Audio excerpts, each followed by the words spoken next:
Hello again, ganda ka-chika life! Kumusta po kayo mga ka-chika? Heto na naman po tayo para sa ating panibagong showbiz update. Si Mr. Jack Roberto nga po ang isa sa maagang dumating sa nakaraang premiere night ng pelikulang Kapuso Mo Jessica Soho, Gabi ng Lagim na ginanap nga po sa Cinema 6 ng Trinoma, Quezon City. Nagmamadali raw po siyang pumasok ng sinihan kaya nga po hindi po sila nagkaroon ng pagkakataon upang kumustahin nga po si Mr. Jack Roberto. Bago naman po nagdatingan ang ilan pang main cast, dumating naman po si Miss Barbie Fortesa para suportahan din po ang naturang pelikula. Mabilisan nga din po siyang na-interview bago pumasok ang ilang main cast ng pelikula kasama nga po si Miss Jessica Soho. Marami nga po mga netizen o nagtatanong kung nagkita ba o nagkaroon ba ng pagkakataon magkita si Miss Barbie Fortesa at Mr. Jack Roberto. Sabi naman po ng mga media, hindi po nila namataan nagkita nga po si Mr. Jack Roberto at Miss Barbie Fortesa sa loob nga po ng sinihan. Hindi nga rin daw po nila napansin si Mr. Jack Roberto kung nakaalis na po ba o malayo lang po ang kinaupuan nito. Ngunit hindi nga po si Mr. Jack ang natanong kay Miss Barbie Fortesa kundi nga po si Mr. James Blake nga po dahil umamin nga po naniligaw ang kapamilya aktor sa Kapuso actress. Kinumusta nga po ng mga media si Miss Barbie kung tuloy pa rin po ang panliligaw ni Mr. Jameson Blake.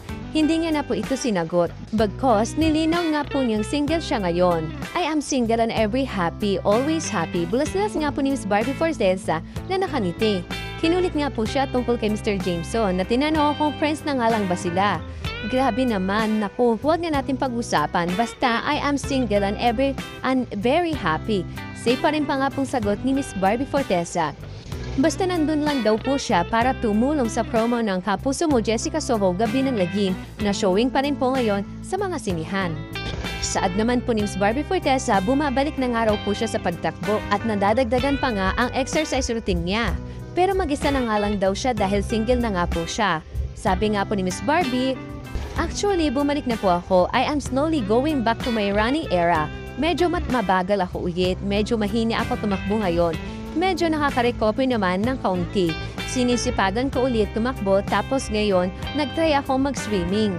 So nag-swimming training na rin po ako and then I'm going to pilots also. Matatandaan nga po naging running buddies nga po sila ni Mr. Jameson at namataan po ng ilang fun run activities nga po nila mula ng May 2025. Samantala, dagdag pa nga po ni Miss Barbie Fortesa, next year nga po ay magiging abala raw po siya sa pelikong gagawin nga po niya. Wala siyang naka-line up na drama series.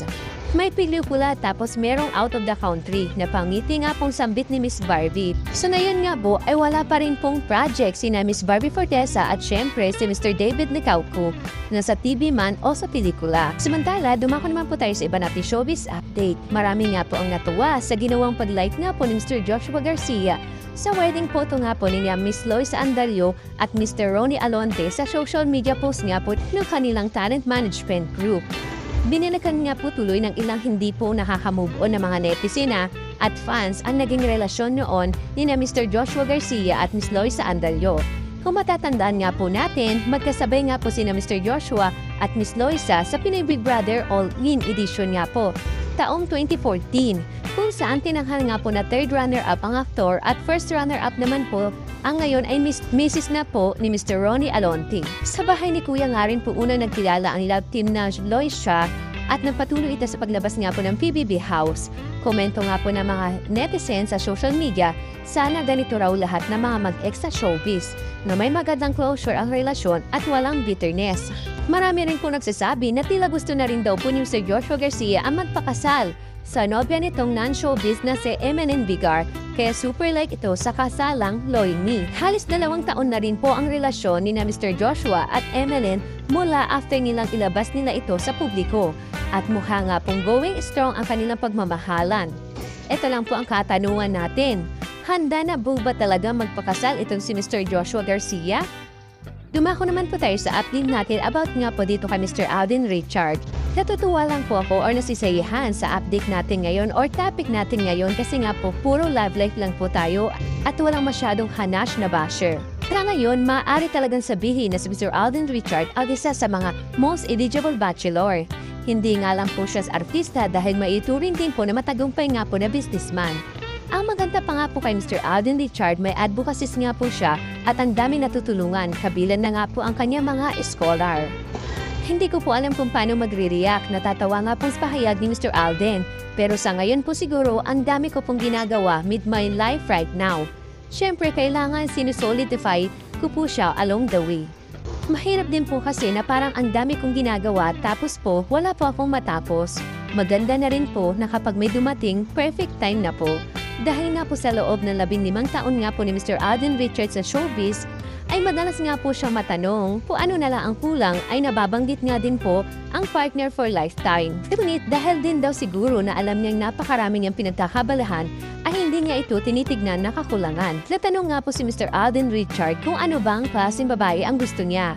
Showbiz ba or non-showbiz? Kahit sino nating in particular natawang sabi nga po ni Mr. Alden, yun nga po mahirap magsalita ng patapos. Ating nga pong napagkalaman, natataw nga po magiging sobrang busy ni Mr. Alden Richard, kaya malamang nga po ay lalo siyang walang panahon na magka-love life. December 30 na po, uulitin ko po, December 30 na nga lang po, at may ARXV Moving Forward show siya sa Santa Rosa, Laguna Multipurpose Complex. At sa 2026 naman po, 2 serye nga po ang nakatakda niyang gawin. Bukod pa nga po sa isang show na i-host nga po niya at ginagawa niyang international project sa ngayon. Sobrang bait nga po at sobrang matalungin ni Mr. Alden Richard, kaya naman po, super blessed po ang karir ni Mr. Alden Richard kahit na nga po wala pa siyang live sa ngayon. Samantala, Mr. Dustin Yu, Miss Bianca de Vera, obvious daw po na in love. Para nga po kay Mr. Dustin Yu, isang special experience si Miss Bianca de Vera. Working with Bianca, si Bianca kasi, nakabuo kami ng special relationship inside PBB. And then now, na magka-work na kami, it makes it more special. Sabi nga po ni Mr. Dustin Yu sa isang hapong panayam. Natupad nga raw po ang pangarap nilang dalawa na magkatrabaho. Mas nakaka-excite kasi bago eh. First time namin mag-work together, so iba-iba. Kasi sa PBB, pinagkwekwentuhan lang namin po ito. Sana magka-work tayo together paglabas. And now, it's a dream come true nga po to us. Aniya pa nga po ni Mr. Dusty na nakangiti. Tinuturing din po niya itong blessing. Nakakatuwa, now thinking about it, para isa siyang blessing talaga. Malaking impact for me. Saad pa nga po ni Mr. Dustin. I'm sure kilig na kilig nga po ang Desbea fans sa mga sinasabi nga po ni Mr. Dustin.